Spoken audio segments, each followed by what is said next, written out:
Hello everyone, welcome back to our YouTube channel.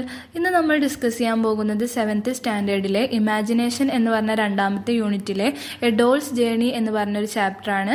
A dolls journey എന്നതിനർത്ഥം ഒരു പാവയുടെ യാത്ര എന്നാണ്. ഇതിലൊരു പെൺകുട്ടിയുടെയും അവളുടെ ഡോളിനെയും കുറിച്ചുള്ള ഒരു ഇൻട്രസ്റ്റിംഗ് ആയ ഒരു അനക്ഡോട്ടാണ്. അനക്ഡോട്ട് എന്ന് പറഞ്ഞാൽ ഒരു റിയലായി നടന്ന ഒരു ഇൻസിഡൻറ്റിനെ, ഒരു കാര്യത്തെക്കുറിച്ചുള്ള ഒരു ഷോർട്ട് സ്റ്റോറിയാണിത്.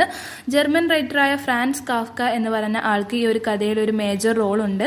അദ്ദേഹത്തിൻ്റെ ബയോഗ്രഫിയിൽ, അതായത് ജീവചരിത്രത്തിൽ ഈ ഒരു സ്റ്റോറി കൊടുത്തിട്ടുണ്ട്. സോ നമുക്ക് ഈ സ്റ്റോറി എന്താണെന്ന് നോക്കാം. ഒരു ശനിയാഴ്ച ആഫ്റ്റർനൂൺ സമയത്ത്, ഉച്ചതിരിഞ്ഞ സമയത്ത്, ഫ്രാൻസ് കാഫ്ക എന്ന് പറഞ്ഞ ആൾ ബെർലിൻ എന്ന് പറയുന്ന സ്ഥലത്തെ ഒരു പാർക്കിലൂടെ നടക്കുകയായിരുന്നു. അപ്പോൾ അവിടെ വെച്ച് അയാൾ ഒരു പെൺകുട്ടി കരയുന്നതായി കണ്ടു. അവളുടെ ഫേവറേറ്റ് ആയിട്ടുള്ള ഡോൾ നഷ്ടപ്പെട്ടു. അതുകൊണ്ടായിരുന്നു അവൾ കരഞ്ഞിരുന്നത്. സോ കാഫ്ക അവളുടെ കൂടെ ആ ഡോളിനെ തിരഞ്ഞു നടന്നു. പക്ഷെ അവർക്കത് കണ്ടെത്താനായില്ല. അയാൾ ആ കുട്ടിയെ ആശ്വസിപ്പിച്ചു. അടുത്ത ദിവസവും നമുക്ക് ആ പാർക്കിൽ വന്ന ഡോളിനെ തിരയാമെന്ന് അയാൾ അവൾക്ക് പ്രോമിസ് ചെയ്തു. അങ്ങനെ പിറ്റേ ദിവസം വൈകുന്നേരം അവർ പാർക്കിൽ വെച്ച് വീണ്ടും കണ്ടുമുട്ടി. അങ്ങനെ കുറച്ചു നേരം തിരഞ്ഞതിന് ശേഷം കാഫ്ക പാർക്കിലെ ഒരു ബെഞ്ചിന്റെ അടിയിൽ നിന്ന് ഒരു ലെറ്റർ കണ്ടെത്തിയ പോലെ അഭിനയിച്ചു. സത്യത്തിൽ അയാൾക്ക് മനസ്സിലായി ആ ഡോൾ ഇനി കിട്ടാൻ പോകുന്നില്ല എന്ന്. അതുകൊണ്ട് തന്നെ അയാൾ ആ ബെഞ്ചിന്റെ അടിയിൽ ഒരു ലെറ്റർ ഇട്ട് ആ കുട്ടിയുടെ മുന്നിൽ അവിടെ നിന്ന് ഒരു ലെറ്റർ കിട്ടിയതുപോലെ അഭിനയിച്ചു. അവളെ എങ്ങനെയെങ്കിലും സമാധാനിപ്പിക്കാൻ വേണ്ടിയായിരുന്നു അങ്ങനെ ചെയ്തത്. അങ്ങനെ അയാൾ ആ ലെറ്റർ ആ പെൺകുട്ടിക്ക് നൽകി. ആ ഡോൾ എഴുതിയ കത്താണത് എന്ന് അവളെ അയാൾ ധരിപ്പിച്ചു. ശരിക്കും കാഫ്ക തന്നെ എഴുതിയ കത്തായിരുന്നു അത്. അങ്ങനെ ആ പെൺകുട്ടി ആ കത്ത് വായിക്കുകയാണ്. ആ ലെറ്ററിൽ പറയുന്നത്, ആ ഡോളിനെ പറ്റി ആലോചിച്ച് വെറീഡ് ആവണ്ട, പേടിക്കണ്ട, ഞാൻ ഈ ലോകം മുഴുവൻ ചുറ്റിക്കറങ്ങിക്കൊണ്ടിരിക്കുകയാണ്. അതെനിക്ക് വളരെ സന്തോഷമുണ്ടാക്കുന്നു. ഞാൻ തിരികെ വന്നതിന് ശേഷം എല്ലാം പറയാം എന്നായിരുന്നു ആ കത്തിൽ ഡോൾ പറയുന്നതായിട്ട് എഴുതിയിരുന്നത്. അങ്ങനെ സ്ഥിരമായിട്ട് ഈ പെൺകുട്ടിക്ക് ഇങ്ങനെ ലെറ്റേഴ്സ് കിട്ടാൻ തുടങ്ങി. ആ പാവക്കുട്ടി അവളുടെ അഡ്വഞ്ചേഴ്സിനെ കുറിച്ച്, അതായത് ഓരോ സാഹസങ്ങളെ കുറിച്ചൊക്കെ വളരെ ഡീറ്റെയിൽ ആയിട്ട് എഴുതാൻ തുടങ്ങി. ആ ലെറ്റേഴ്സൊക്കെ വായിക്കുമ്പോൾ ആ പെൺകുട്ടിക്ക് വളരെ സന്തോഷമാവാൻ തുടങ്ങി.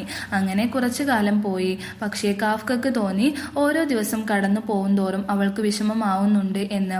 അവൾക്ക് ഏറ്റവും ഇഷ്ടപ്പെട്ട ആ ഡോളിനെ തിരികെ കിട്ടണം എന്നായിരുന്നു അവളുടെ ആഗ്രഹം. ഇങ്ങനെ നിരന്തരമായി കത്തെഴുതുന്നത് കൊണ്ട് അവളുടെ ആ വിഷമം നികത്താനാവില്ല എന്ന് അയാൾക്ക് മനസ്സിലായി. അതുകൊണ്ട് തന്നെ മറ്റൊരു വഴി കണ്ടുപിടിക്കുകയാണ് അയാൾ. അങ്ങനെ കുറച്ച് ദിവസം ലെറ്റേഴ്സ് ഒന്നും വന്നില്ല. അയാൾ ഒന്നും അവിടെ എഴുതി വെച്ചില്ല. അങ്ങനെ ഒരു ദിവസം കാഫ്ക അവളോട് പറഞ്ഞു ആ ഡോളിന്റെ കല്യാണ നിശ്ചയം കഴിഞ്ഞു എന്ന്. അയാൾ അവളോട് പറയുകയാണ് അയാൾ വേറൊരു സ്ഥലത്തേക്ക് യാത്ര പോയ സമയത്താണ് ആ ഡോളിനെ കണ്ടുമുട്ടിയത് എന്നും അവിടെ വെച്ച് ആ ഡോൾ ഒരു പെൺകുട്ടിയാണ്. അവൾ കല്യാണം കഴിക്കാൻ പോകുന്ന യങ് മാനെ, ആ ആളെ കാഫ്കക്ക് പരിചയപ്പെടുത്തി കൊടുക്കുകയും ചെയ്തു എന്ന് പറഞ്ഞു. ഈ പെൺകുട്ടിക്ക് കുറച്ച് ദിവസമായി ലെറ്റേഴ്സ് എഴുതാൻ പറ്റാത്തതിൽ ആ ഡോളിന് വിഷമമുണ്ട് എന്നും പറഞ്ഞു. വെഡ്ഡിംഗ് പ്രിപ്പറേഷൻസ് ഒക്കെ കഴിഞ്ഞാൽ തീർച്ചയായും ലെറ്റർ എഴുതാമെന്ന് പ്രോമിസ് ചെയ്യുകയും ചെയ്തു.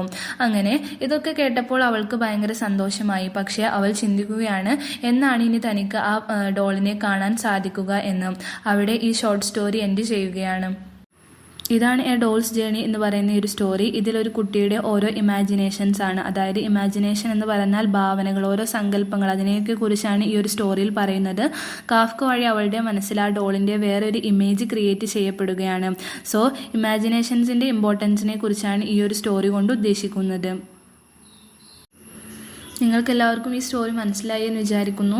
ഇതുപോലുള്ള കൂടുതൽ വീഡിയോസിനായി ചാനൽ സബ്സ്ക്രൈബ് ചെയ്യുക, ലൈക്ക് ചെയ്യുക, നിങ്ങളുടെ ഫ്രണ്ട്സിലേക്ക് ഷെയർ ചെയ്യുക. Thank you for watching.